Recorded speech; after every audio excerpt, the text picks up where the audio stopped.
Soalnya tadi nggak ada Heeh. hostnya, jadi saya gabung yang di situ. Iya, mohon maaf Bu Rizka sebelumnya. Ya, memang tadi ada kesalahan karena mentok di 100 Ibu. Baik, karena memang tadi kakak-kakak sama bunda-bunda ini udah menunggu Bu.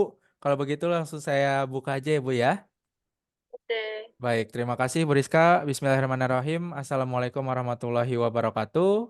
Waalaikumsalam warahmatullahi Waalaikumsalam wabarakatuh. warahmatullahi wabarakatuh. Baik, terima kasih buat bunda-bunda dan juga kakak-kakak yang sudah sabar menunggu. Ada baiknya sebelum kita mulai, kita berdoa terlebih dahulu. Semoga nanti yang disampaikan sama Bu Rizka juga bisa diterima baik dan juga bermanfaat untuk kita ke depannya. Berdoa menurut kepercayaan dan agamanya masing-masing, berdoa dipersilahkan.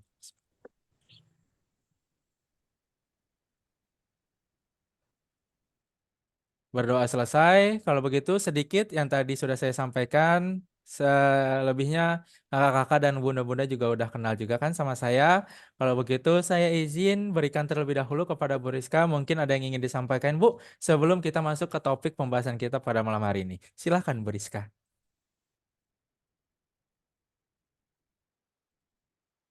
Oke, terima kasih Mas Faldi. Selamat malam semuanya. Assalamualaikum warahmatullahi wabarakatuh. Warahmatullahi wabarakatuh. Terima kasih sudah bergabung ya dalam Zoom malam ini, ibu-ibu bidan semuanya, dan tentunya Mas Faldi ya dan tim MCU. Eh, Mungkin sudah banyak yang mengenal saya ya di webinar sebelumnya ataupun di bimbel barangkali ya. Tapi kalau yang baru bergabung, mungkin sedikit perkenalan dari saya. Nama saya Rizka Ayu Setiani. Silahkan ibu-ibu bisa panggil saya Ibu Rizka ya.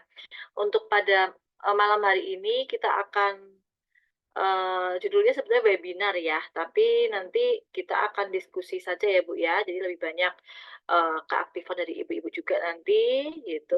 Seperti biasa nanti akan ada 5 soal ya. Kalau bimbel biasanya 6 soal. Nah, di webinar ini kita akan bahas 5 soal. Nah, tapi walaupun secara kuantitas mungkin berbeda, tapi diharapkan tujuannya sama ya untuk mempersiapkan ibu-ibu uji kompetensi bidan nasional. Nah, hari ini kita akan membahas mungkin random ya soalnya tentang case pro KB, tapi saya pilihkan yang komunitas ya karena beberapa soal klinik mungkin ibu-ibu sudah familiar ya, tapi untuk soal komunitas eh, bisa jadi banyak yang ini ya, banyak yang terkecoh gitu ya, karena jawabannya itu mirip-mirip gitu. Jadi nanti kita akan belajar bareng-bareng gimana sih caranya mengupas tuntas soal-soal soal-soal kom ya, terutama untuk yang komunitas. Mungkin itu em, perkenalan singkat dari saya, Mas Faldi. Suara saya jelas ya?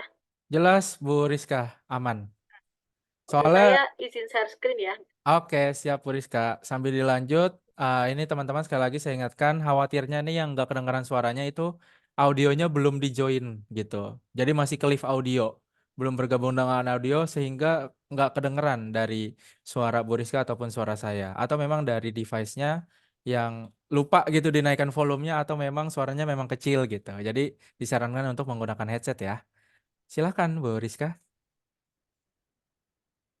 Ya, nah tadi sudah saya share screen. Nah ini muncul. Oke, jadi pada malam hari ini ya, Jumat nih ya, hari Jumat. Semoga nanti yang akan disampaikan ini bisa berkah semuanya ya, untuk MCU, untuk ibu-ibu juga, eh, dan untuk semuanya. Nah, karena judulnya adalah uji memberikan tips ya, ibu-ibu. Walaupun ibu-ibu semuanya mungkin sudah terbiasa dengan tryout kompetensi, tapi akan Bu saya Rizka. review lagi ya. Jadi bagi ibu-ibu yang mungkin lupa ataupun belum ada gambaran gitu ya, uji kompetensi itu sebetulnya kalau dilihat dari profesi dan untuk kelas D3 itu mirip ya, mirip jumlah soalnya. Jadi ada 180 soal. Nah, ini harus dijawab dengan waktu 180 menit gitu. Jadi kalau di rata-rata satu soal itu harus dijawab maksimal 1 menit. Tapi kalau di MCU biasanya mengajarkannya tidak ngepas ya 1 menit ya. Jadi kita kurang gitu. Jadi kalau bisa kurang dari 1 menit sudah bisa ketemu jawabannya. Gitu. Untuk mengantisipasi nanti kalau ada soal-soal yang ibu anggap susah gitu. Jadi itu untuk mengambil waktu lebih lama ya untuk soal-soal yang dianggap susah. Nah, exit exam artinya kalau ibu-ibu sudah lulus UKOM atau kakak-kakak sudah lulus UKOM, ini tentu akan mempengaruhi dari kelulusan di kampusnya gitu. Kalau dulu lulus kampus dulu gitu baru ikut UKOM, nah baru diketahui gitu ya kompeten atau tidaknya. Nah, sekarang sedikit berubah gitu ya. Jadi sebelum dinyatakan lulus perguruan tinggi atau lulus di kampusnya, ibu-ibu sebagai bidan harus sudah dinyatakan kompeten, itu kompeten. Jadi artinya sudah lulus uji kompetensi. Kemudian, nah sekarang kita masuk ke tipsnya, gitu. Gimana supaya ibu-ibu bisa lulus UKOM, nah, bisa lulus di kampusnya juga tepat waktu, gitu. Yang pertama adalah kita harus mengerti bagaimana sih caranya untuk menjawab soal uji kompetensi. Pertama, supaya lebih cepat, bisa membaca pertanyaannya terlebih dahulu. Nah, cari kata kuncinya, Bu. Jadi kalau pertanyaannya biasanya kan apakah gitu ya, diawali dengan kata tanya. Apakah asuhan, apakah penyebab gitu, bagaimana tindakan. Nah, jadi kata kuncinya adalah setelah kata pertanyaan ya, kata tanya. Misalnya apakah tindakan? Oh, berarti kata kuncinya adalah tindakan. Apakah asuhan? Oh, kata kuncinya adalah asuhan dan sebaliknya ya. Nah, dari situ kemudian kita baru bisa mengidentifikasi kasusnya. Kalau ditanyakan bagaimana asuhan, oh berarti kita harus cari tahu ya diagnosis sementaranya apa. Dari mana diagnosis sementara? Biasanya di soal belum ada. Nah, kita lihat dari hasil anamnesis dan hasil pemeriksaan ya, ataupun bisa juga dari keluhan. Nah, itu. Jadi kita mendiagnosis sementara, baru kita tahu gitu asuhannya apa.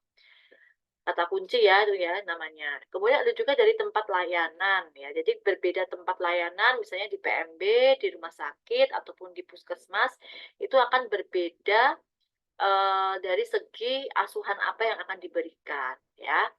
Kemudian dari kasusnya pun akan berbeda. Kasus patologi kalau itu di rumah sakit dengan di PMB ya, setting lokasinya akan berbeda juga jawaban opsinya gitu. Kemudian yang ketiga adalah pilih opsi jawaban yang paling tepat. Nah, ini tentu saja ya eliminasi jika yang bukan kewenangan sebagai bidan ya. Jadi opsi itu biasanya mirip ya. Jadi tidak ada soal UKOM yang langsung ketemu jawabannya. Nah, biasanya jawabannya itu tepat semua, hanya yang mana yang paling tepat. Jadi dari skala prioritas ya atau dari manajemen kebidanan. Kemudian nomor 4, kerjakan soal yang menurut ibu-ibu itu paling mudah. Ini penulis soal biasanya sudah mengkategorikan ya, ini soal termasuk mudah atau susah ya, secara objektif. Tapi kadangkala setiap ibu-ibu itu tidak sama gitu. Oh, saya mudahnya di soal yang kasus kehamilan misalnya, atau oh saya menguasainya di kasus apa tertentu. Jadi itu subjektif juga dikembalikan ke ibu-ibu. Jadi yang penting tadi manajemen waktu. Kemudian jangan menghabiskan waktu hanya untuk soal tertentu. Dan yang keenam adalah rajin berlakukan semakin banyak dan kaya ya tipe soal. Dan jangan lupa berdoa ya supaya pada saat mengerjakan itu diberi ketenangan gitu. Jadi semua hal ini tuh kalau dilakukan ya semuanya ibu sudah siap secara lahir, sudah berlatih, kemudian secara batin juga sudah berdoa, insya Allah itu akan lulus tepat kompeten satu kali saja. Amin. Oke, kita lanjutkan ke slide berikutnya ya Ibu-Ibu. Dari sini dulu ada pertanyaan atau tidak? Atau cukup sudah jelas? Tadi sih ada yang bertanya Bu, kalau misalkan memang soal uji kompetensi kan 180 soal ya Bu ya, karena kan diambil dari IPK Ya. sama dari nilai UKOM. Kalau yang terbesar itu memang dari IPK untuk 60%. Itu dengan syarat minimal itu IPK-nya berapa Bu? Kalau dengan syarat minimal, nah itu sebetulnya kembali lagi ke persentase ya. Jadi kalau 60% IPK dan 40% uji kompetensi, skor uji kompetensi, kembali lagi sebetulnya dikembalikan ke IPK-nya berapa, kemudian ininya berapa gitu, passing grade atau kelulusannya. Nah, bicara tentang passing grade atau lulus form itu tidak sama ya. Jadi setiap tahun itu tidak sama. Jadi karena UKOM ini nasional ya, Ibu-ibu. Jadi tidak tidak per kampus gitu. Jadi tidak jadi passing grade itu akan berlaku secara nasional gitu ya. Nanti di rata-rata. Oh, rata-ratanya misalnya, tapi rata-rata biasanya separuh sih, separuh lebih ya passing grade itu. Karena kan kebanyakan first taker tuh yang baru pertama kali ikut UKOM. Nah, beda kalau yang ikut UKOM tuh musimnya retaker, biasanya passing grade-nya lebih rendah karena memang secara input ya pesertanya yang ber yang berjuang di UKOM juga beda gitu inputnya. Tapi yang penting sebetulnya bukan berapa skornya IPK-nya sih Mas, tapi yang penting ibu itu sudah kompeten dulu, itu sudah aman gitu ya, itu kunci. Jadi udah kompeten berarti lah IPK gitu ya. Nah pasti IPK-nya cepat putih gitu. Jadi kalau IPK tinggi belum tentu lulus UKOM. Saya bisa nih gitu ya, saya bisa menguasai gitu atau aktif, tapi terlena nggak pernah berlatih. Nah itu juga bejan-bejan ya atau keberuntungan juga gitu. Tapi selama ibu-ibu sebetulnya kuncinya rajin ya, rajin berlatih, kemudian juga berdoa gitu, insya Allah akan mendapatkan hasil yang Amin. oke. Baik. Mohon Ya. izin Bu Rizka, terima kasih sebelumnya yang sudah disampaikan tadi perwakilan pertanyaan dari mahasiswa. Tapi izin Ibu ini kadang-kadang Ibu lebih banyak suaranya tuh putus-putus Bu. Selebihnya Oh, jelas. Kalau putus-putus, putus-putus ya? iya kalau Masih yang putus-putus? kalau putus-putusnya beneran Bu, Oh, putus-putus. oke oke. Kalau yang suaranya nggak kedengaran sih mungkin itu dari masing-masing Oh, peserta. saya off cam aja ya biar ini ya. Oke. Oke, Nah, mungkin na- saya off cam aja biar nggak terlalu mm-mm. ya Nanti suaranya. kalau putus-putus Valdi langsung Oke, izin ya Bu ya. kita mulai ya. Ya, Oke, silakan. oke, siap, siap, siap. Ya. Baik, kita langsung ke slide berikutnya saja ya, Mas Faldi dan Ibu-ibu. Nah, tadi kita sudah belajar bagaimana cara atau tips ya untuk mengerjakan soal uji kompetensi. Ini sebetulnya tips itu tidak apa ya, bukan disepakati atau bagaimana ya, tapi saya merangkum dari pengalaman-pengalaman yang sudah pernah ikut UKOM gitu ya. Kenapa bisa cepat dan tepat? Ya, itu yang diinikan ya, yang dicari gitu. Jadi tidak hanya benar tapi juga cepat dalam mengerjakan supaya waktunya tidak habis. Nah, tadi tips-tipsnya sudah kita ketahui bersama. Nah, sekarang saya akan mengeksplor gitu ya, kisi-kisi dari apa sih yang biasanya ada di soal UKOM. Nah, jadi perlu diketahui ya ibu-ibu semuanya, dalam ini sumbernya dari Kemendikbudristek ya, tapi ini masih umum, jadi tidak spesifik D3 ataupun S1 atau profesi. Hanya saja kalau D3 karena tujuannya adalah sebagai bidan pelaksana atau bidan klinis, maka soal-soal yang lebih keluar adalah yang sifatnya klinisi. Klinis itu yang bagaimana? Misalnya yang keterampilan klinis ya, apakah asuhan gitu atau landasan ilmiah. Apa penyebab itu landasan ilmiah. Jadi teori, lebih banyak teori. Nah, kalau profesi, ini banyak profesi atau D3 di sini? Profesi ya kayaknya ya, Kalau banyak iya Bu, cuman masih ada dari kakak-kakak yang D3. D3. Oke, nggak apa-apa. Nah, kalau profesi itu tambah satu lagi ya, ada soal-soal tentang komunitas juga. Karena bidang profesi itu sifatnya manajerial. Jadi tidak seperti bidan D3 yang memang secara tujuan pembelajaran adalah care provider atau sebagai klinis, ya bidan klinis. Nah, bidan manajerial itu sebagai fungsi pengelola juga, ya, selain fungsi pelaksana juga pengelola, kemudian pendidik juga, peneliti. Nah, jadi semuanya lengkap di situ. Nah, ini soal-soal yang muncul itu juga rata gitu. Jadi tidak hanya soal tentang klinis saja, tapi soal-soal manajemen, soal-soal promosi, ya, kemudian soal-soal komunitas itu banyak yang keluar. Jadi 50-50 ya, 50%, 50%. Nah, untuk siklusnya sendiri, gitu. Kalau untuk siklusnya, memang paling banyak itu siklus hamil bersalin nifas.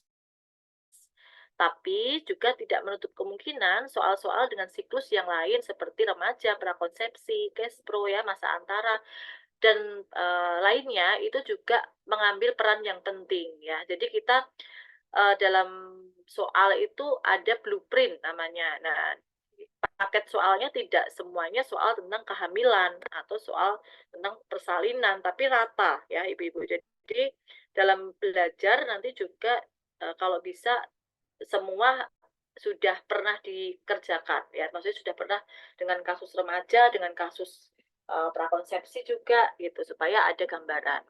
Kemudian secara siklus ya atau kewenangan di sini ada fisiologis normal, kemudian ada bentar. Ada fisiologis, kemudian ada deteksi dini ya, kemudian rujukan dan kegawat daruratan. Nah, ini untuk soal D3 memang lebih banyak fisiologis atau normal. Profesi pun sama ya, cuman kalau profesi itu juga ada soal tentang deteksi dini komplikasi juga ya, karena sebagai manajerial ya, bidan sebagai pengelola, sebagai bidan yang koordinator seperti itu. Kemudian pengajian diagnosis perencanaan implementasi evaluasi ini jenis soalnya ya, jenis pertanyaannya ya itu sama untuk prosentasenya. Kemudian individu, keluarga, masyarakat itu maksudnya sasaran dari soalnya ya. Jadi kliennya itu apakah hanya perempuan saja, itu individu, keluarga itu jadi mencakup pasangan juga ya. Biasanya soal-soal case pro atau prakonsepsi itu melibatkan pasangannya gitu ya. KB juga. Nah, masyarakat ini soal-soal di komunitas. Nah, ini untuk profesi ini banyak ya yang keluar prosentasenya di komunitas. Dan soal etik juga ya.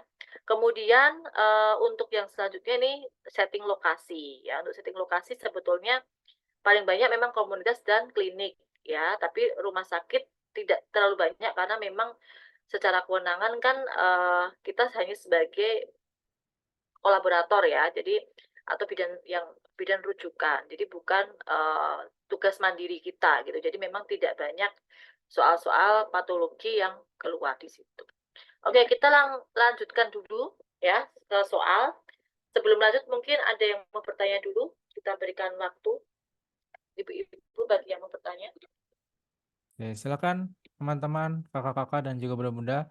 Jika sekiranya sudah cukup yang tadi sudah disampaikan sama Bu Rizka, kita langsung latih untuk kemampuan kita ya.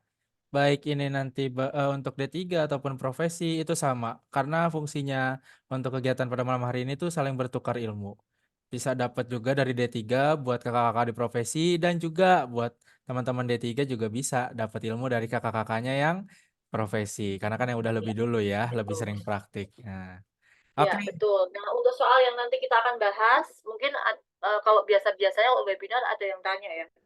Nah, soalnya ini termasuk golongan profesi atau D3. Nah, ini saya bikinnya mix ya, ibu-ibu. Jadi bisa bisa ada kemungkinan ini soal yang D3. Soalnya bisa untuk D3, bisa untuk profesi. Jadi betul kata Mas Faldi, kita bisa saling mengisi ya nantinya ya. Gitu. Oke, kita langsung lanjut dulu ya Mas Faldi, soal Baik, pertama ya. silakan Bu Seperti biasa, Rizka. nanti akan ada waktu, kemudian akan diberikan waktu khusus untuk menjawab dan alasannya. Silahkan, nomor 1. Untuk nomor pertama, kita mulai 1 menit dari sekarang. Kalau sudah terjawab 1 menit, nanti saya buka kolom chatnya. Silakan.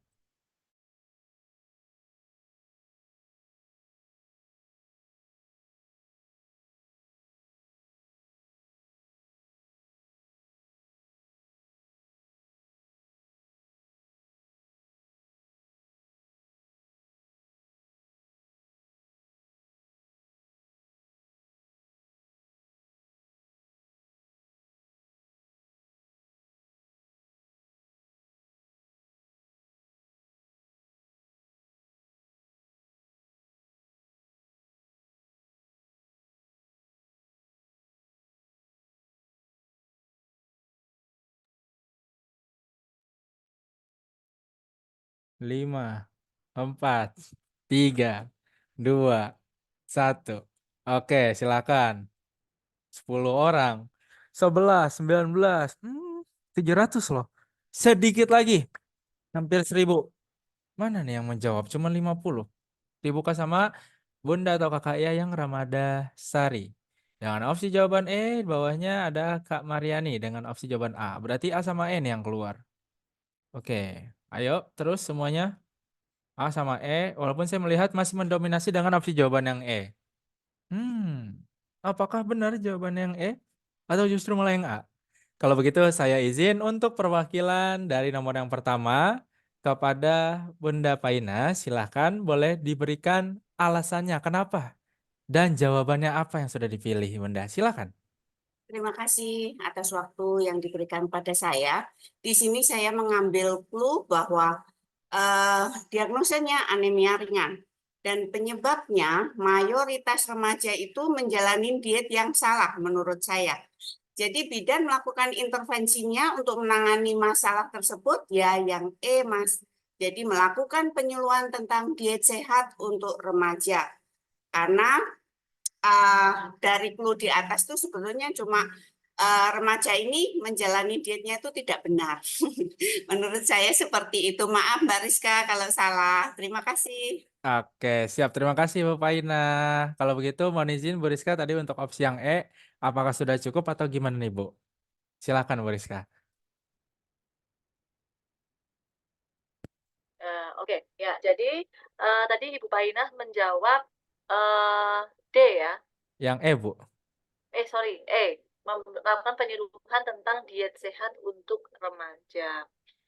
Nah, kalau saya lihat dari chat nih, memang jawabannya beragam ya, tapi banyak yang kayaknya ya kalau dilihat ya. Cuman kita akan bahas dulu dari kata kunci ya, ibu-ibu ya.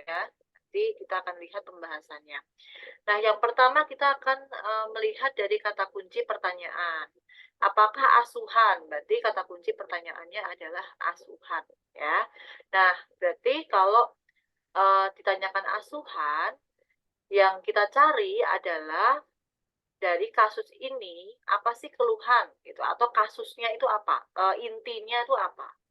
Oh, ternyata soal di komunitas ini kaitannya dengan remaja ya, remaja dari gizi.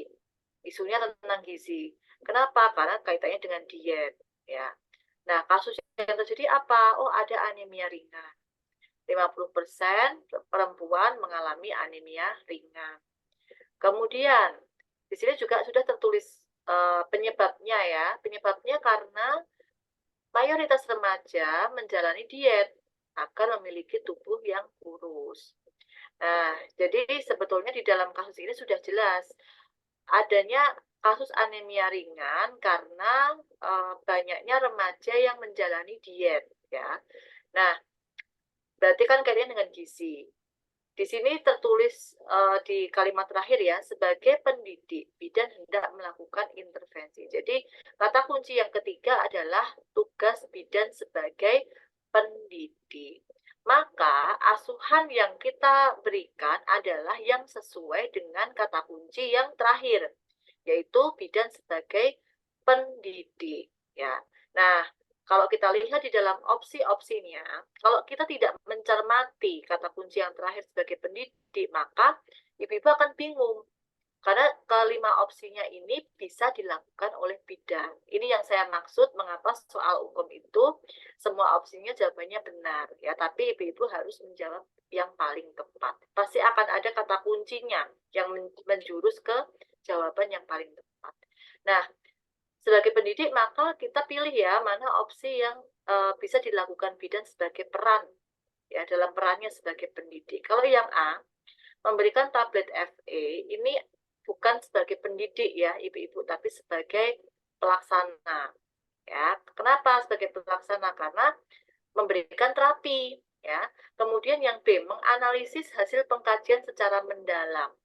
Ada kata kerjanya menganalisis. Maka peran bidan sebagai peneliti. Ya, jadi peneliti kan ada 6 tuh di dalam Undang-Undang Kebidanan ya, ada sebagai pelaksana, pendidik, pengelola, ya, peneliti, konselor, dan pemberdaya perempuan. Ya. Nah, untuk yang C, menyediakan layanan konseling gratis di sekolah. Ada kata kunci menyediakan, berarti ada proses manajerial. Ya, manajerial itu sifatnya adalah bidan sebagai pengelola. Ya, jadi mengelola dengan menyediakan layanan. Nah, berarti bukan sebagai pendidik. Yang D, merencanakan kolaborasi dengan ahli gizi dan dokter. Ada kata kunci merencanakan. Ya, ini kata kerja berbeda, udah beda arti ya, beda peran ya. Merencanakan itu berarti manajerial lagi, ya, mengelola. Jadi ada planning kan. Nah, di sini bukan sebagai pendidik juga. Nah, jadi yang sebagai pendidik, betul sekali yang E, melakukan penyuluhan. Kenapa melakukan penyuluhan? Karena apa? Ada proses untuk transfer ilmu ya, atau transfer knowledge. Kemudian outputnya adalah untuk menambah pengetahuan. Nah, jadi ini yang paling tepat ya untuk jawaban nomor 1, yaitu E, melakukan penyuluhan tentang diet sehat untuk remaja.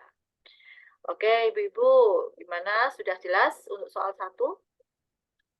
Kalau sudah jelas, ketik jelas di kolom chat. Berarti menandakan bahwasannya kita bisa lanjut ke nomor yang kedua. Oke. Clear Bu, nomor pertama. Jelas ternyata. Oke, kita Alhamdulillah. lanjut ya, Ibu-Ibu, ke soal kedua. Silahkan dikerjakan. Oke.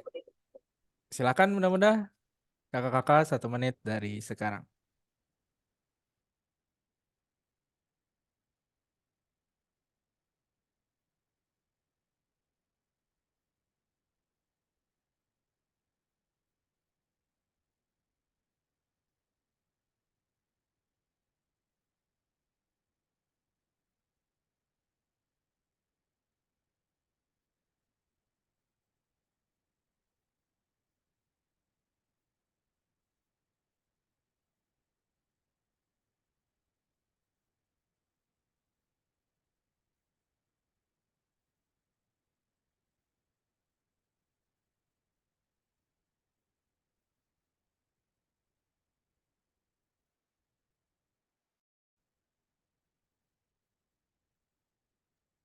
Lima, 4, 3, 2, 1. Oke, 1 menit berjalan. Silakan untuk nomor soal yang kedua. Apakah masih sama dengan nomor yang pertama? Ada 2 opsi atau malah justru banyak untuk opsi yang terbuka? Oke, 3 ternyata opsi yang kebuka.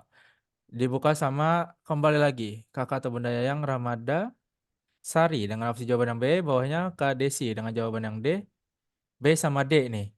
Ada yang E juga, berarti B, D sama E. Lebih banyak opsi jawaban yang B. Ayo. Oh, ada juga yang C. Oke. B, C, D berarti. B, C, D, E. Yang A nggak ada mau, biar lengkap. Ada semua. Yang A nggak ada. Sebelum saya berikan kepada Bu Rizka, mungkin ada yang mau menyampaikan. Ayo. Biar nanti kita bisa sama-sama sambil diskusi. Oh, ternyata udah banyak yang beralih ke B ya. Ya udah, ada enggak? Oke, mohon izin selamat malam. Kakak atau Bunda Yeremia, kalau boleh tahu dari kampus mana, silakan. Selamat malam dari Palangkaraya, Poltekkes Palangkaraya. Oke, Palangka sama Bu Rianti ya. Iya. Oh iya, silakan Kak Yeremia, apa yang Ingin sudah dipilih dan alasannya? pilihannya E karena manajemen langkah yang paling tepat pada kasus tersebut. Di sini peran bidan sebagai bidan peneliti di rumah sakit. Kalau jawaban lain A itu sebagai A, B itu mungkin sebagai manajerial, kemudian ada sebagai pelaksana, ada sebagai kolaborator. E itu langkah bidan untuk melanjutkan penelitiannya. Mungkin itu. Terima kasih. Baik, terima kasih Kak Yeremia. Itu dengan opsi jawaban yang ya. Berarti tadi yang sudah dipilih. Ayo yang B, kan lebih banyak nih yang terpilih. Ada nggak yang mau? Kalau nggak ada, saya berikan lagi nih kepada Bu Rizka. Nggak ada ya? Oke, kalau begitu mohon izin Bu Rizka, saya kembalikan dulu kepada Bu Rizka dengan semua opsi yang tadi sudah dijawab. Perwakilannya ada tadi yang menjelaskan jawaban opsi yang E. Apakah sudah cukup tepat atau malah justru yang lain? Silahkan Bu Rizka. Oke, ya, jadi, oh ini ada yang raise hand lagi. Nanti ya, kita berikan kesempatan, Ibu-Ibu. Baik, untuk soal kedua ini, apakah manajemen langkah yang paling tepat ya? Kita garis bawahi dulu, manajemen langkah ya, Ibu-Ibu, yang ditanyakan. Nah, untuk soal kedua ini, kata kuncinya adalah pengkajian di suatu komunitas pralansia yang sudah mendapatkan surat perizinan. Jadi sebetulnya kalau ditanyakan manajemen langkah, kita petakan dulu ya Ibu-Ibu. Di komunitas itu ada yang namanya manajemen asuhan kebidanan. Ya, jadi ada plan, ada do, ada check, ada action. Ya, jadi plan itu adalah perencanaan, isinya ada perizinan, ada pendekatan kepada tokoh masyarakat, ya, kemudian ada analisis penyebab masalah, ada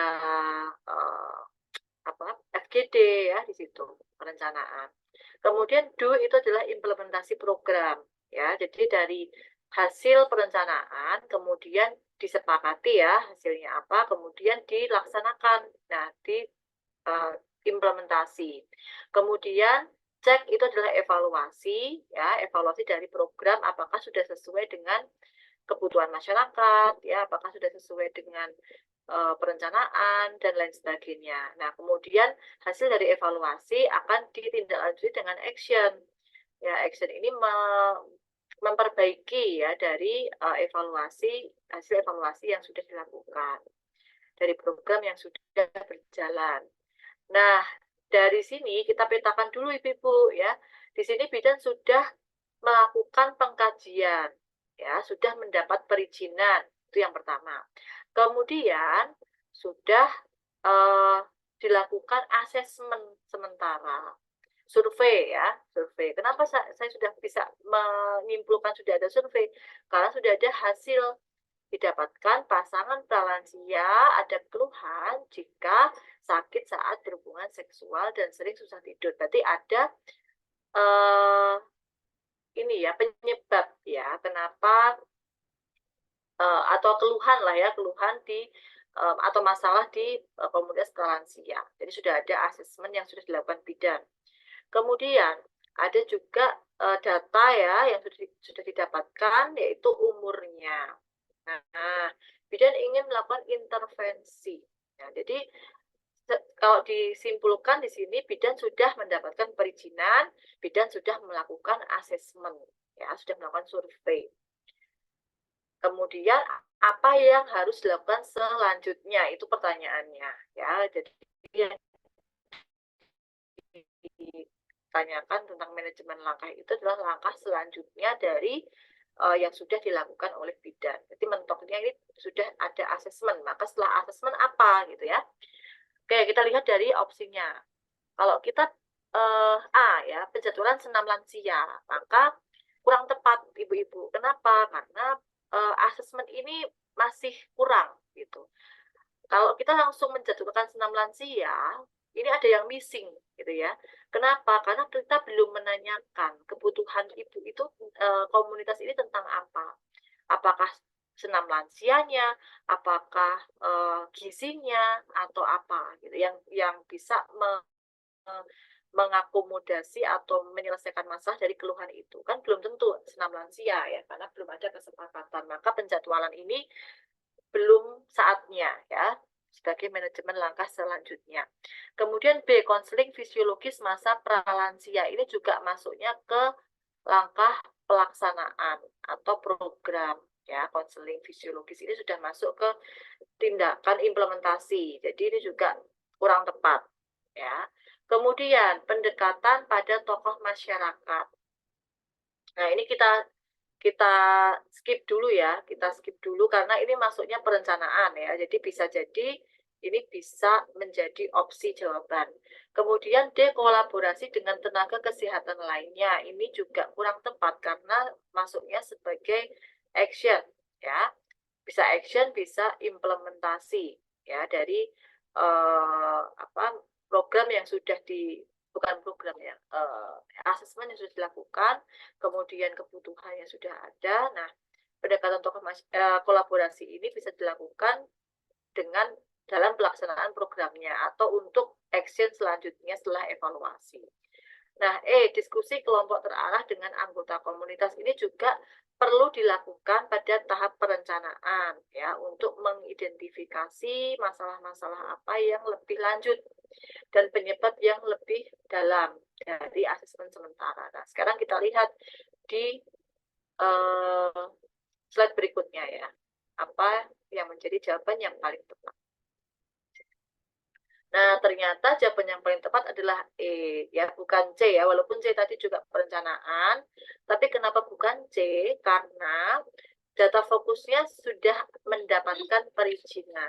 Nah, artinya sudah ada pendekatan tokoh masyarakat secara langsung, ya.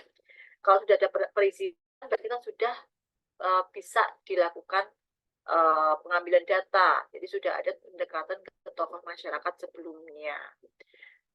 Jadi kalau tadi belum ada perizinan, maka bisa jadi jawabannya adalah yang C, ya. Jadi kita lakukan pendekatan tokoh masyarakat dulu, baru kita lakukan diskusi kelompok terarah dengan anggota komunitas. Itu ya Ibu-ibu. Jadi sudah paham alurnya, semoga, ya, dan juga perbedaan dari kenapa C atau kenapa E. Oke, bisa kita lanjutkan atau ada yang mau didiskusikan dulu? Silahkan Oke. bisa di kolom chat. Sebelum lanjut, dari ini sudah memang cukup jelas ya dari Bunda-Bunda sama kakak-kakak. Sekali lagi Bunda Valdi izin mengingatkan ya, tadi yang sesuai Valdi sudah sampaikan bahwasannya Valdi baru pulang ya dari luar kota dan lebih tepatnya itu dari Bengkulu. Dan Valdi ini agak sedikit khawatir karena apa? Valdi juga melakukan beberapa selain ke Bengkulu tuh di Indonesia ya khususnya. Karena dari masing-masing peserta tuh ini agak, mohon maaf ya, mohon izin, agak gregetnya tuh ketika pas ditanya hukum itu apa, ya udah tahu. Tapi yang khawatirnya aja pertanyaan kecil sekedar berapa banyak soal sih kakak-kakak gitu, Valdi nanya atau bunda-bunda. Nah terus mereka ada yang masih jawab 100 soal, 120 gitu. Dan juga yang terlebih lagi masih banyak yang belum kompeten. Nah, itu yang Valdi khawatir. Kenapa? Alasannya cuma satu, karena kurangnya untuk mengukur tingkat kemampuan kita untuk menjawab soal-soal seperti ini. Nah, Valdi itu nggak mau kejadian, itu nggak mau terjadi dari 840 orang yang sudah hadir di dalam Zoom ini. Oke? Ya, benar Kak Ana, Bunda Ana. Latihannya kurang, karena kita udah lebih seringnya tuh terbiasanya ketemu praktik ya, langsung ketemu sama klien. Jadi Valdi harap ini bisa menjadikan langkah kecil ya, suatu langkah lebih awal biar nanti mudah-mudahan dan kakak-kakak tuh nggak kaget. Valdi mau di nomor yang ketiga nanti pada saat menjawab satu seragam ya. Bisa atau tidak kira-kira? Ayo coba dijawab di kolom chat. Insya Allah bisa. Harus yakin ya. Ya betul Bunda Elis, berbanyak latihan. Nah inilah latihannya ya. Bisa ya? Oke, kalau sudah sepakat dan menjawab bisa, siap Bu Rizka kita lanjut ke nomor yang ketiga. Oke, kita lanjut ya, Ibu-ibu, ke nomor 3. Oke, soalnya mengecoh, ya, memang soal hukum itu kalau tidak mengecoh berarti bukan soal hukum ya, Ibu-ibu, apalagi soal komunitas. Maka kita perdalam analisis dan ketelitiannya. Baik, kita lihat soal ketiga, ya, silahkan dikerjakan. Semangat 1 menit dari sekarang. Silahkan.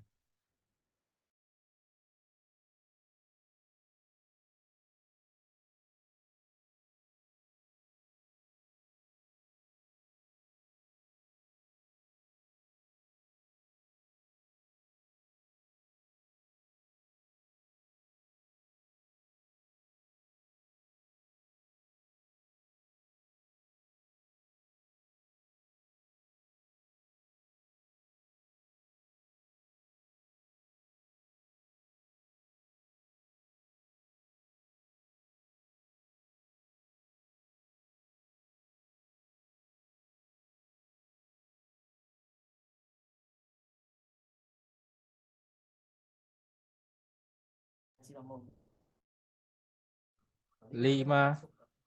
4, 3, 2, 1. Sip, 1 menit pas. Ayo, semangat. Nomor ketiga. Ini harus seragam nih. Kak Desi dengan opsi dengan jawaban yang B. Oke. Baru saya bilang suruh seragam. Nggak apa-apa ya. A, B keluar, D keluar, A keluar, A, B sama D. Oke, ayo terus. A, B, D, E keluar. Makin menyebar ya dari nomor pertama sampai ketiga nih. Tadi nomor pertama tuh udah mantep. Udah 2 seragam, cuman 2. Kirain makin ke sini jadi 1. Ternyata sama ya semua opsi jawaban keluar. Tapi Valdi belum melihat ada yang keluar dengan opsi jawaban yang C. Ini kebanyakan A sama D nih. Oke, mohon izin selamat malam Kakak atau Bunda Intan dari kampus mana? Izin Mas, dari Stikes Bakti Pertiwi Mas. Oke, dari BPI, Bu Kursi ya. Iya, iya betul. Oke, silakan Bunda Intan apa yang sudah dipilih dan alasannya kenapa? Silakan. Ya, di sini jawabannya itu B, menjaga kerahasiaan data pasien karena soalnya itu kewajiban bidan terhadap tugasnya ya. Tindakan yang paling tepat sesuai kewajiban bidan pada kasus tersebut. Jawaban saya B. Karena? Mungkin itu Mas. Terima kasih. Oke, siap. Terima kasih Bunda Intan atau Kakak Intan. Saya izin turunkan tangannya. Oke. Terakhir mohon izin Bunda Nurjana. Silakan selamat malam dari kampus mana Bunda? Bisa dinyalakan mikrofonnya. Saya dari kampus dari Husada 2 Medan. Oke. Saya pilih A begini karena kan apa tindakan yang paling tepat sesuai dengan kewajiban bidan. Tindakan, kan yang ditanya tindakan. Kalau menurut saya pilih A, merujuk ke dokter SPOG. Karena kan sering keputihan berwarna hijau, sudah berbau dan gatal. Jadi kita kan sudah kewajiban kita untuk merujuk ke dokter SPOG. Kan karena ditanya tindakan yang paling tepat, tindakan ditanyanya. Berarti tindakannya merujuk. Oke, siap. Terima kasih Bunda Nurjana. Saya izin untuk turunkan tangannya. Dan ya itu sudah tadi dari 2 opsi jawaban ya. Mohon izin kakak-kakak dan juga bunda-bunda ini untuk mempersingkat waktu juga. Kasihan nanti dari teman-teman yang dari timur. Ya, soalnya udah jam 10:30 malam ya di sana, beda 2 jam. Baik, mohon izin saya izin kembalikan terlebih dahulu kepada Bu Rizka. Ini ada yang A, ada yang B, Ibu. Kira-kira tanggapannya bagaimana? Silakan, Ibu. Oke, jadi kata kuncinya nih Ibu nih ya. Kalau untuk pertanyaan, kata kuncinya adalah tindakan yang paling tepat sesuai kewajiban bidan. Jadi tidak hanya tindakannya saja, tapi di sini ada kalimat penyertanya, yaitu kewajiban bidan. Nah, kata frasa atau kata penyertanya. Nah, kalau kita ada kasus atau pertanyaan tentang kewajiban bidan, kita langsung harus bisa mengarah ke kode etik bidan. Nah, jadi arahnya soal ini adalah soal tentang etika. Ya, jadi kita kenal ada namanya 6 kewajiban bidan ya di kode etik bidan. Kewajiban bidan terhadap klien dan masyarakat, kewajiban bidan terhadap tugasnya, kewajiban bidan terhadap profesi, kewajiban bidan terhadap diri sendiri, kewajiban bidan terhadap sejawat ya dan tenaga kesehatan lainnya. Kemudian yang keenam, kewajiban bidan terhadap usaha bangsa dan negara. Nah, kita harus bisa langsung mengarahnya ke sana. Oh, berarti kalau kewajiban terhadap tugasnya, ya, berarti apa yang menjadi tugas bidan yang harus dipegang di setiap asuhan yang diberikan, gitu ya. Jadi itu sifatnya adalah sikap ataupun integritas ya, karena tugas kita sebagai bidan. Nah, dari kasus ini sebetulnya kalau kita melihat di opsi nih, kalau memilih A merujuk ke dokter SPOG, ini sifatnya adalah kolaboratif. Maka rujukan itu bisa artinya sebetulnya bisa 2. Merujuknya itu berarti ke klien dan masyarakat karena bidan harus melakukan sesuai kewenangan ya. Tapi kalau ada tambahan ke dokter SPOG, berarti juga ada kewajiban ke tenaga kesehatan yang lain. Jadi merujuk ke tenaga kesehatan yang lebih ada kewenangan ya di situ. Jadi ada peran fungsi kolaborasi. Kemudian B, menjaga kerahasiaan data pasien. Nah, inilah yang menjadi jawaban yang paling tepat ya, yang harus dipunyai setiap bidan, setiap melakukan tugasnya itu harus selalu menjaga kerahasiaan data dari pasien. Kalau C, mendokumentasikan asuhan yang telah dilakukan. Ini kaitannya dengan klien dan masyarakat ya. Jadi ada apa namanya, ada asuhan. Jadi kalau di dalam poin-poin kewajiban klien dan masyarakat itu salah satunya melakukan asuhan sesuai kewenangan ya, dan komprehensif ya. Jadi komprehensif itu ya sampai dengan melakukan pendokumentasian. Kemudian yang D, melakukan kolaborasi dengan analis untuk pemeriksaan lab. Ini sifatnya sama dengan nomor yang opsi A ya. Jadi lebih ke kewajiban terhadap tenaga kesehatan lainnya. Dia ada fungsi kolaborasi. Memakai sarung tangan saat melakukan pemeriksaan genitalia. Memakai sarung tangan itu kaitannya dengan pencegahan infeksi ke pasien dan infeksi ke diri sendiri. Jadi memakai sarung tangan ini lebih kepada kewajiban kita sebagai bidan terhadap diri sendiri. Jadi untuk perlindungan diri ya, atau APD. Nah, sehingga dari kata kunci di soal yaitu bidan melakukan kewajiban terhadap tugasnya, yang paling tepat adalah B, menjaga kerahasiaan data pasien. Nanti bisa dibuka di kode etik bidan ya Ibu-ibu ya, bisa searching di googling aja kode etik bidan. Nanti di situ ada masing-masing penjelasan dari kewajiban-kewajiban tadi ya. Jadi untuk memperkaya wawasan dan pemahaman perbedaan masing-masing apa sih kewajiban bidan terhadap masing-masing peran. Oke, itu nomor 3 sudah bisa dipahami Ibu-ibu? Ayo Bunda, tanggapannya kakak-kakak semuanya. Bagaimana sekiranya? Sudah dapat dipahami atau belum?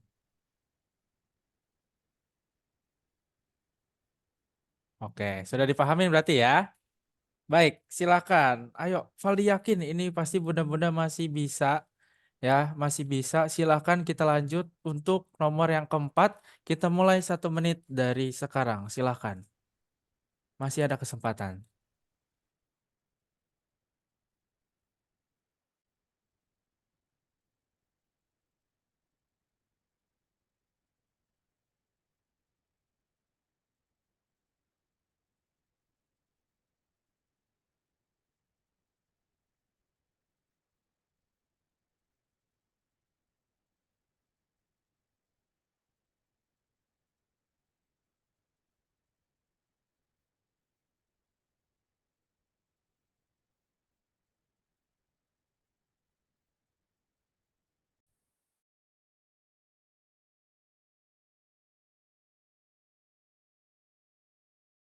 Lima, 4, 3, 2, 1. Oke, silakan. Ayo, dibuka sama Bunda Rifatin dengan opsi jawaban D, bawahnya C, D, A, C. Oke, A, C sama D ya, 2 opsi. Ayo, buru-buruan, silakan. Ayo, biar cepat selesai. Yuk, silakan. Bunda Rifatin, selamat malam. Mohon izin. Dari kampus mana, Bun? Dari kampus Tiga Susah dan Jombang, Kak. Oke, Usada Jombang, Jawa Timur. Oke, silakan. Apakah evaluasi output intervensi yang paling tepat diberikan pada kasus tersebut? Di mana bidan koordinator melakukan pengkajian wilayah tentang kasus IMS pada remaja. Berdasarkan hasil anamnesis, ditemukan penyebab IMS karena memiliki riwayat pekerjaan PSK di kota.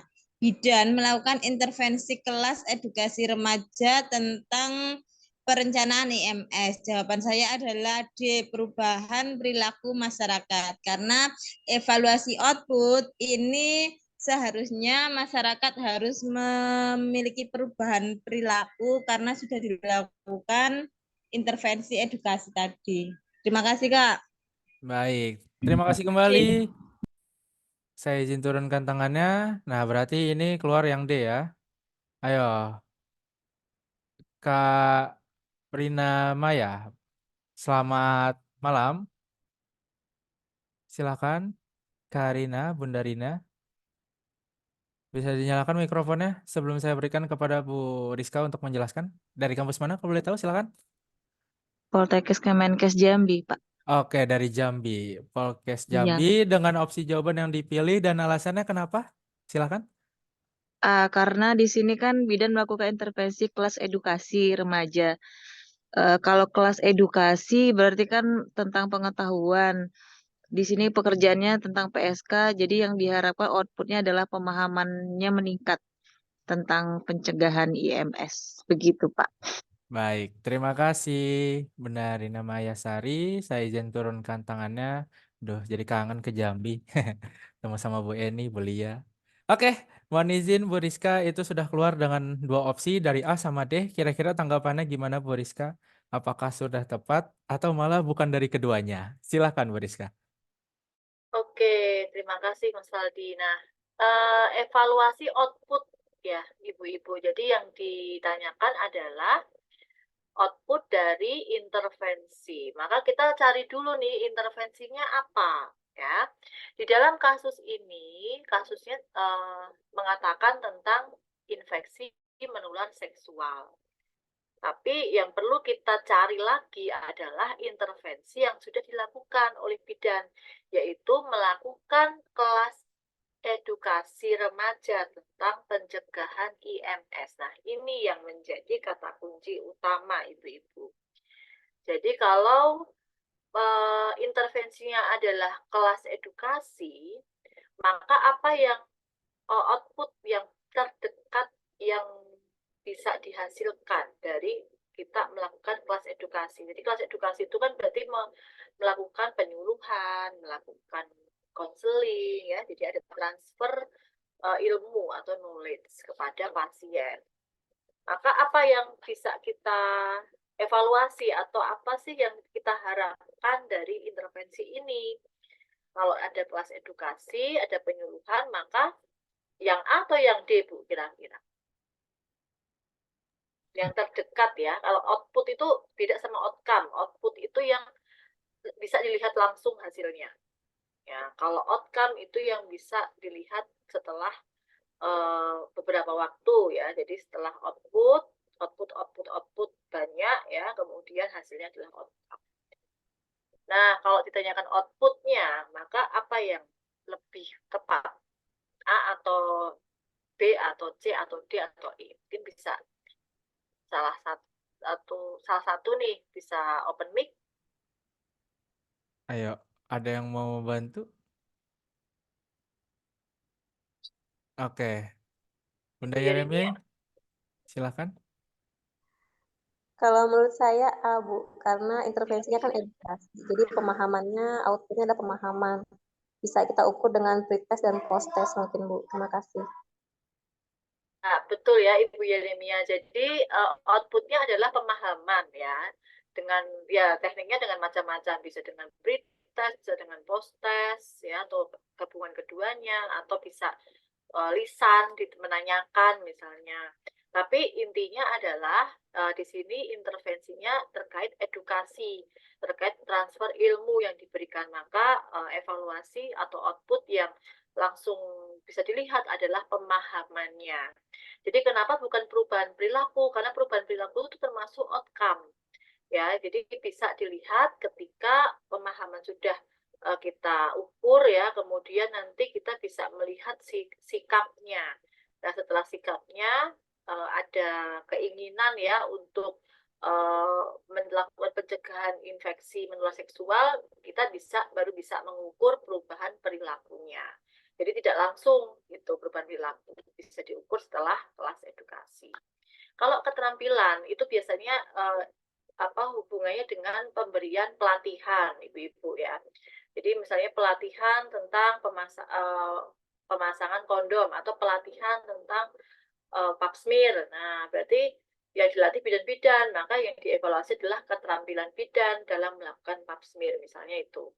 Kemudian C, menurunnya kasus IMS remaja ini juga masuk ke dalam outcome ya. Jadi ketika perubahan perilakunya meningkat, perubahan perilaku untuk pencegahannya baik ya, maka kasusnya akan menurun. Tapi kasus menurun ini harus dievaluasi setelah outputnya semuanya tercapai.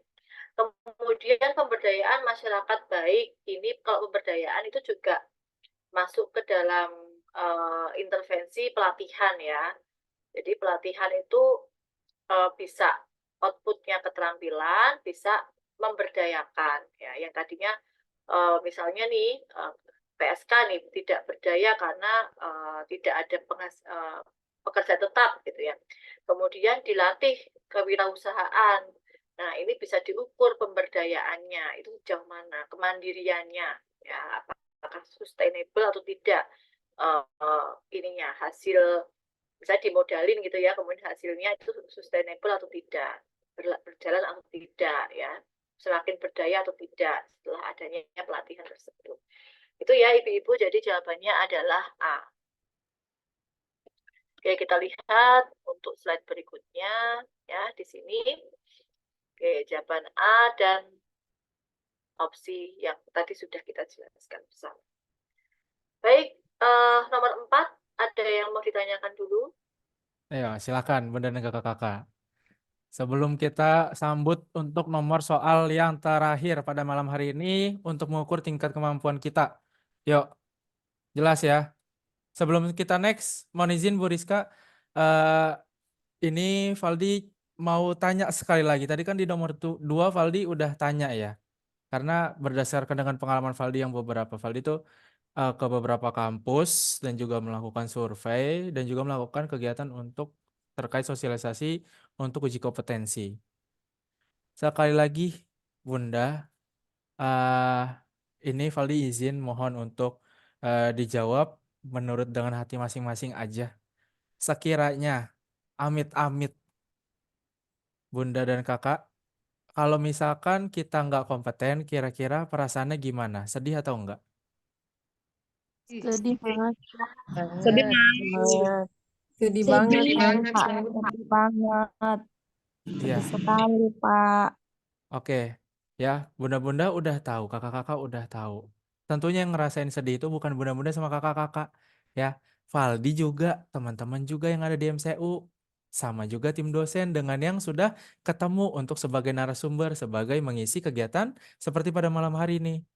Jadi Valdi mohon banget sesuai yang tadi sudah Valdi sampaikan juga, khawatirnya karena memang latihan kita tuh masih kurang. Dan tadi juga kakak-kakak sama bunda-bunda tuh bilang sendiri, latihannya yang kurang ya kan, butuh banyak referensi soal-soal.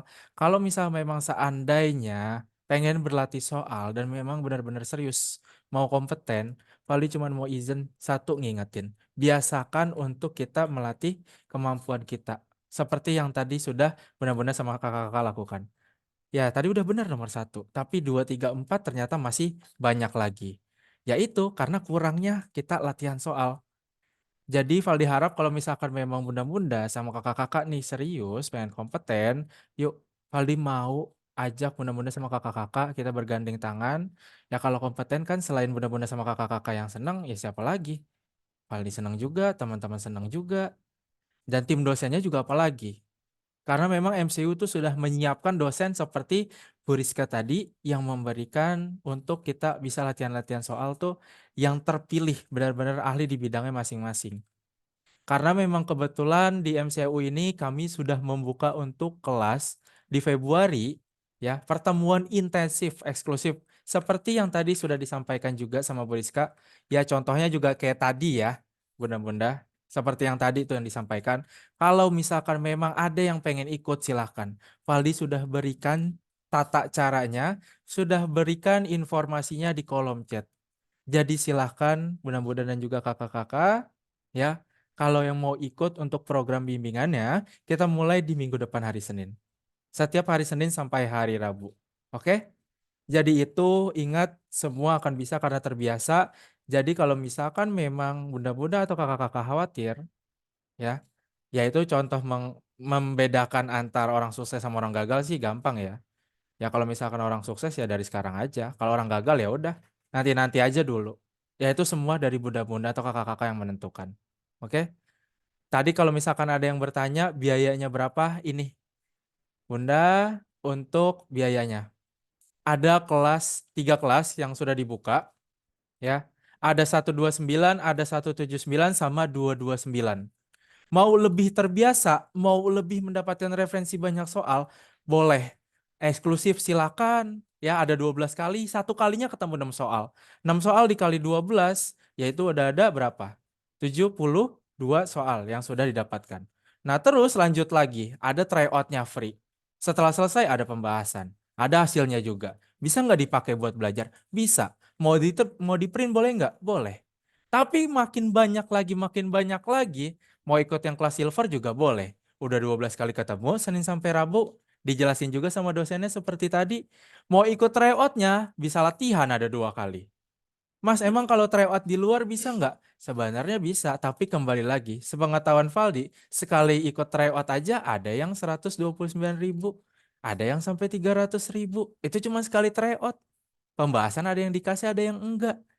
Nah, ini ikut di MCU, filenya dikasih, rekamannya dikasih, ya, hasil tryout dikasih, pembahasan tryout dikasih, dapatnya double lagi. Nah, kalau misalkan di luar ya mungkin 229 ini bisa dapat sekali tryout doang ya. Tapi itu kembali lagi. Ya ini ada tim pengajarnya yang memang sudah siap. Nanti bunda-bunda kakak-kakak untuk lebih jelasnya lagi bisa dilihat. Ada yang kenal atau enggak, ada yang dari institusinya atau enggak. Ya. Nanti kalau misalkan ada, boleh diklik aja di kolom chat ya yang tadi Valdi sudah sampaikan. Nanti konfirmasi ke Valdi boleh, ini ada ya. Nanti ke Mas Luki boleh, Mas Gufron boleh, Mas Karim boleh. Sesuai dengan wilayah yang bunda-bunda atau kakak-kakak duduki sekarang ini ya. Jadi itu bunda-bunda sedikit informasi. Valdi mau bergandeng tangan sama bunda-bunda dan kakak-kakak. Silakan persiapan kita buat bunda-bunda yang ikut bulan Maret nanti nggak banyak. Kita tinggal sebulan lagi. Tapi kalau yang masih ikut periode 2, nggak ada salahnya juga. Dari sekarang kita cari referensi dan juga asah tingkat kemampuan kita dari sekarang. Ya. Nanti mudah-mudahan kakak-kakak untuk lebih jelasnya kalau ingin tahu boleh kita adakan sesi tanya jawab di akhir atau mau ada yang WA Valdi juga boleh. Tapi untuk sekarang ini sebelum kita bahas untuk sesi tanya jawab, Valdi mau izin untuk lanjutkan terlebih dahulu ya biar kita selesai juga. Silakan mohon izin kepada Bu Rizka, kita bisa lanjut ke nomor soal yang ketiga. Yang kelima. Ayo Bunda. Satu lagi. Oke, Mas Valdi. Kita lanjut soal 1 lagi ya. Saya izin share screen lagi. Silakan Valdi mau, ini udah mulai mengerucut untuk pilihan jawaban kalau bisa seragam. Oke, soal nomor 5, soal terakhir. Kita mulai Yuk, 1 menit dibaca. dari sekarang.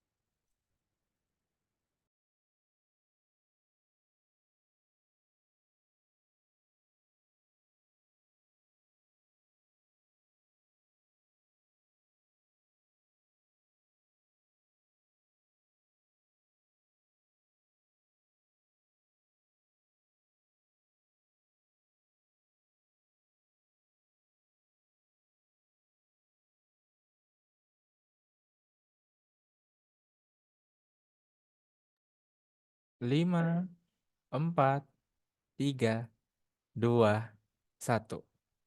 Ayo bismillah. Semoga seragam sih. Oke,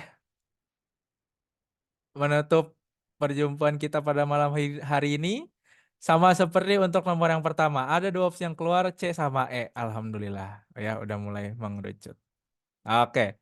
Oh, ada juga yang B, nggak apa-apa. Ya, walaupun 1 orang. Jangan dicoret-coret dulu ya, Kak. Ayo, Bunda, sebelum nanti saya berikan kepada Bu Rizka, ada nggak yang mau mewakilkan? Kalau nggak ada, saya langsung kasih ke Bu Rizka. Langsung kasih aja, dijelasin. Langsung ya. Oke, mohon izin kepada Bu Rizka, ini sudah kembali seperti setelan pabrik ya, yang tadi di awal. Nomor yang pertama itu ada 2 opsi, dan ini yang nomor terakhir juga ternyata ada 2 opsi, Bu. Kira-kira antara C dan E dengan yang dipilih dari peserta, yang mana Ibu yang paling tepat? Silakan Bu Rizka.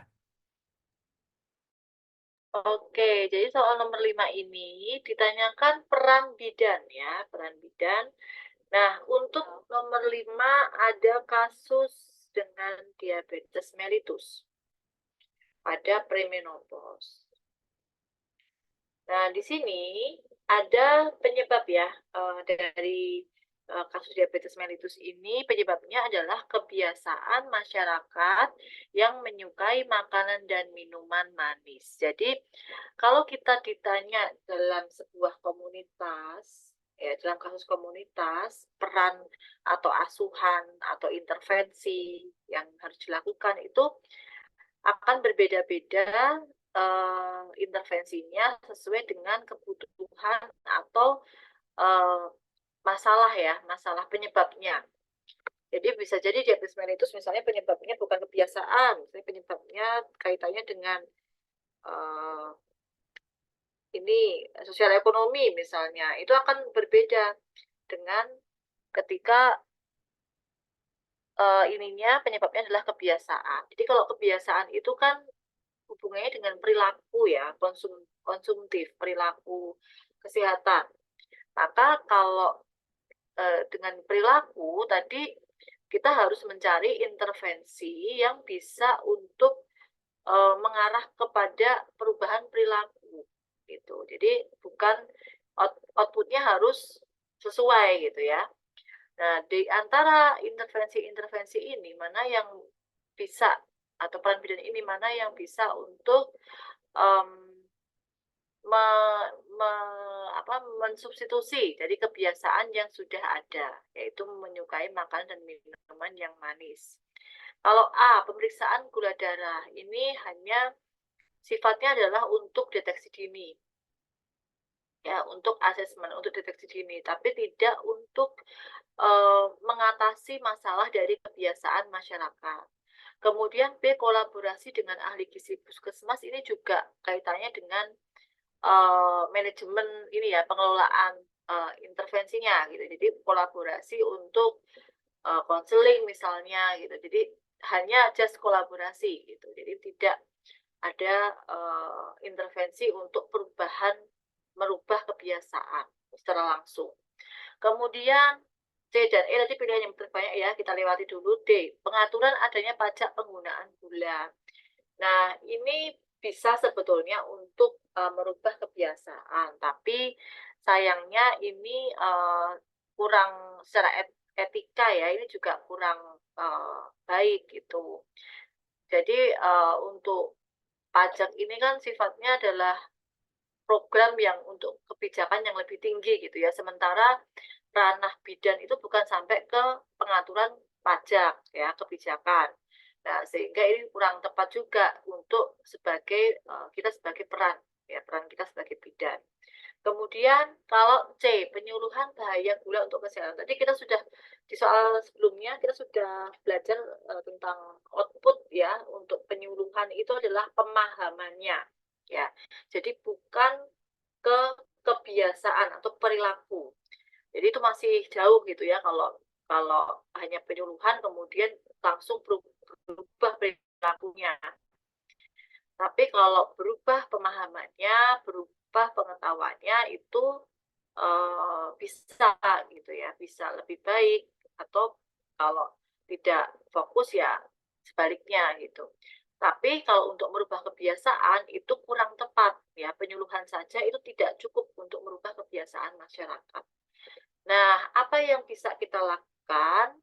Ya, karena kebiasaan itu sudah dilakukan terus-menerus dan mendarah daging ya. Jadi yang kita bisa lakukan adalah dengan edukasi, tapi bukan bahaya gulanya, Tapi edukasi makanan dan minuman manis ini bisa diganti dengan gula yang rendah kalori, ya, dengan gula yang untuk diabetes mellitus misalnya. Jadi jawabannya adalah E, edukasi bahan makanan atau minuman pengganti gula. Jadi informasinya yang disampaikan itu yang bahan makanannya apa ya untuk merubah kebiasaan, bukan bahaya gulanya. Bahaya gulanya itu lebih ke memahamkan saja gitu, menambah pengetahuannya saja. Oke, itu Ibu-Ibu jawabannya yang paling tepat adalah E. Dari 5 soal ini, silahkan bisa ditulis di kolom chat benar berapa. Nah, ayo dari 5 soal ya kan. Dan nanti bisa jadi acuan juga bunda-bunda kakak-kakak buat kita. Gimana sebelum kita mengerjakan 180 soal gitu. Tuh, Bu Rizka banyak Bu, ada yang masih 2, ada yang 3. Jarang Bu yang benar semua. Iya, tapi memang soal komunitas analisisnya memang harus mendalam ya, Ibu-Ibu, dan memang sering-sering saja latihan untuk soal-soal tipe yang seperti ini. Memang terlihat lebih mudah daripada soal klinis ya. Cuman lebih banyak soal-soal yang menjebak gitu. Jadi lebih banyak yang salah-salah itu di soal-soal komunitas. Jadi perbanyak saja latihan di soal-soal yang memang ibu anggap itu masih kurang ya, kurang berlatih atau kurang analisisnya. Oke, ada yang mau bertanya sampai sini? Baik, mohon izin Bu Rizka, mungkin karena memang ini sudah terlalu larut ya Bu ya. Jadi Ya. sebelum nanti saya memberikan untuk link presensi di kolom chat kepada bunda-bunda, ini ada satu kesempatan Bu yang dari tadi juga udah angkat tangan, Bunda atau Kakak Afrina Ningsih. Mungkin ada yang mau dikonfirmasi atau ditanyakan sama Bu Rizka, nanti boleh ya. Izin ya Bu Rizka ya, satu. Ya, silahkan. Ya, gimana Bunda Afrina?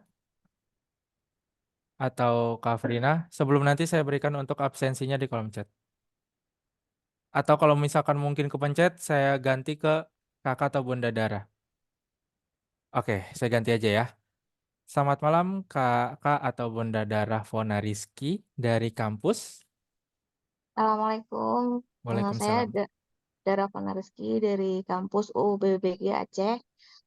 Saya tadi agak bingung, Mas, sama edukasi dan penyuluhan di yang nomor 5. Bukannya hampir sama ya, edukasi sama penyuluhan. Mungkin Ibu Rizka bisa dijelasin lagi, Bu. Saya agak bingung soalnya. Terima kasih, Mas. Baik. Ya, kalau untuk edukasi dan penyuluhan sebetulnya fokusnya di apa yang menjadi materi atau informasinya ya. Jadi bukan hanya fokus di kata kerjanya ya, edukasi, penyuluhan, konseling itu kan mirip, tapi kita bisa lihat secara utuh gitu. Oh, penyuluhan tentang bahaya gula. Yang satunya edukasi tentang makanan pengganti gula. Nah, kalau kita lihat dari konteks isinya atau materinya, kalau hanya bicara tentang bahaya, itu tidak cukup untuk merubah kebiasaan. Ya, jadi kalau kita cuma bicara oh bahaya diabetes gula itu bisa untuk ini loh, nanti bisa diabetes, kalau diabetes nanti akan seperti ini, dikasih gambar-gambar yang serem misalnya kayak gitu. Tapi apakah cukup itu untuk merubah kebiasaan? Tidak ya. Karena apa? Karena masyarakat itu sudah pola atau habitnya sudah tertanam seperti itu gitu. Lifestyle-nya sudah ada. Nah, yang bisa kita lakukan adalah mengubah kebiasaannya dengan mengedukasi apa sih makanan yang itu masih bisa dikonsumsi tuh manis gitu, tapi dengan gula yang diganti gitu, yang aman untuk penderita diabetes. Nah, itu yang apa inputnya ya outputnya akan berbeda. Yang satunya untuk merubah pemahaman saja, yang satunya untuk merubah kebiasaannya juga. Itu ya Ibu Dara ya maksudnya. Ya, bagaimana Bu Dara? Baik, Bu. Terima kasih. Saya udah paham, Bu. Oke, sama-sama. Oke. Baik, silakan Mas Faldi. Baik, Mungkin terima kasih. untuk webinar pada malam hari ini cukup sekian dulu ya. Jadi nanti kalau evaluasi dari saya perbanyak latihan soal itu tetap. Kemudian juga evaluasi ibu-ibu ya. Jadi soal-soal mana yang masih kurang dipahami. Oh, misalnya soal etika atau soal komunitas atau yang lain ya, itu diperbanyak lagi, diperkaya lagi soal-soalnya. Dan tadi ikut bimbel itu juga salah satu untuk ini ya, ikhtiar gitu ya untuk menjadi kompeten, dan beli buku. Nah, ini seperti ini saya nih, background saya nih, beli buku ya di MCU itu ada buku-buku terkait dengan kompetensi. Oke, mungkin itu dari saya.